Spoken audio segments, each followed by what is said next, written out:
প্রকার পোশাক পরিধান করা পুরুষের জন্য আল্লাহ হারাম করে দিয়েছেন। সেটা হোক পাঞ্জাবি, হোক টি শার্ট, হোক যে কোনো ধরনের কাপড় পুরুষেরা পরতেই পারবে না, এটা হারাম তাদের জন্য।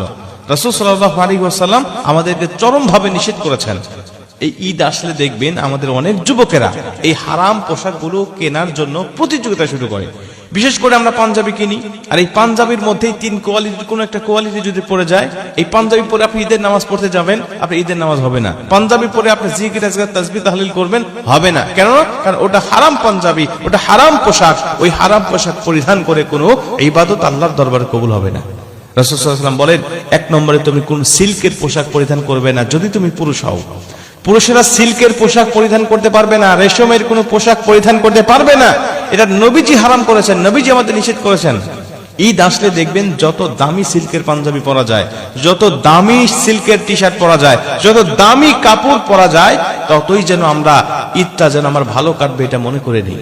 প্রিয় ভাই, রাসূল সাল্লাল্লাহু আলাইহি ওয়াসাল্লাম যেটা নিষেধ করেছেন সেটা থেকে বিরত থাকাই হলো মুমিনের একমাত্র লক্ষ্য। 2 নম্বরে কোন টকটকে লাল পোশাক পরিধান করা কোন যুবকের পক্ষে, কোন পুরুষের পক্ষে শোভনীয় নয়। এটা রাসূল সাল্লাল্লাহু আলাইহি ওয়াসাল্লাম নিষেধ করেছেন। কেউ কেউ এটাকে হারাম বলেছেন, কেউ এটাকে মাকরুহ বলেছেন। তবে যেটা টকটকে লাল, যেই লালের মধ্যে কোনো মিশ্রণ নাই, কোনো কালারের মিশ্রণ নাই, শুধুমাত্র লাল এবং টকটকে লাল, এই লাল পোশাক পরিধান করা থেকে বিরত থাকা এটা মুমিনদের জন্য উত্তম হবে। এটা আমরা পরিধান করব না। 3 নম্বরে হলুদ, একেবারে হলুদ, টকটকে হলুদ, এই হলুদের মধ্যেও কোনো মিশ্রণ নাই। অনেকে বলেছেন মিশ্রণ থাকলে পরা যায়, যদি হলুদের মধ্যে অন্য কোনো কালার মিশ্রণ করেছেন, কালারটা দিয়ে একেবারে টকটকে হলুদ নয়, এটার মধ্যে অন্য একটা কালার চলে আসছে, তাহলে এটা পরিধান করা যায়। কিন্তু একেবারে হলুদ, একেবারে লাল, এর মধ্যে কোনো মিশ্রণ নাই, এই পোশাক থেকে বিরত থাকতে হবে, এটা পরিধান করা যাবে না। যদি মনে করেন কেন যাবে না, কেন আল্লাহ এগুলো হারাম করলেন, মনে রাখবেন আল্লাহ পাক কেন হারাম করেছেন এটা আল্লাহ পাক ভালো জানে। কোন কর্মচারী যদি মালিককে বলে, আপনি আমাকে কেন ওই কাজ করতে নিষেধ করলেন, আমি এটা করব, কেন নিষেধ করলেন আমাকে বলেন। কর্মচারী যদি মালিকের কাছে কৈফিয়ত চায়, ওই কর্মচারীর চাকরি থাকে না, তার চাকরিটা ক্যান্সেল হয়ে যায়। ঠিক তেমনি ভাবে আল্লাহ আমাকে হারাম করেছেন, ওই পোশাক পরিধান করা যাবে না।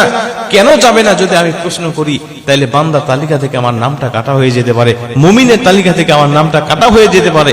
এজন্য আল্লাহ কেন নিষেধ করেছেন, নিঃসন্দেহে এর মধ্যে আমাদের জন্য ক্ষতি রয়েছে। কারণ ইসলাম যেটাকে হালাল করে এটার মধ্যে কল্যাণ থাকে, ইসলাম যেটাকে হারাম করে এটার মধ্যে ক্ষতি থাকে। এজন্য সামি'না ওয়া আতা'না, আমরা শুনবো তো সেটা মানবো। মনে রাখবেন মহিলারা সব কালার পরতে পারে, সব ডিজাইন পরতে পারে, ইচ্ছা করলেই সব রকম পোশাক তারা পরিধান করতে পারবে, এটা স্বাধীনতা ইসলাম তাদেরকে দিয়েছে।